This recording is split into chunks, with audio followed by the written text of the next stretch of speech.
আমাদের যে স্মৃতিটুকু নিয়ে দুই বোন বেঁচেছিলাম, আজকে সেই স্মৃতিটুকু ভেঙে ফেলা হচ্ছে। এর আগে আগুন দিয়ে পুড়িয়েছে, আজকে তা ভেঙে ফেলা হচ্ছে।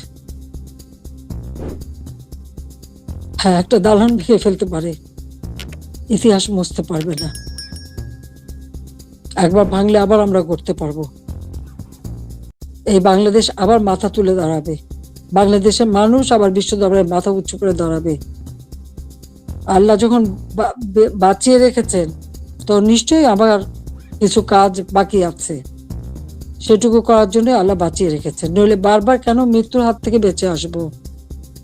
মানুষের দোয়া, উপরে আল্লাহ রাব্বুল আলামিন ওই গ্রেনেড হামলা, গুলি, বোমা সব জায়গা থেকে তো আমাকে রক্ষা করে নিয়ে এসেছেন। এবারেও তো সেই একই অবস্থা। এবারে তো একটাই লক্ষ্য ছিল, তার মেটিকুলাস ডিজাইনই ছিল ইউনূস সাহেবের আমাকে দুই বোনকে হত্যা করা। তারপরেও কিভাবে আল্লাহ আমাদেরকে রক্ষা করেছেন।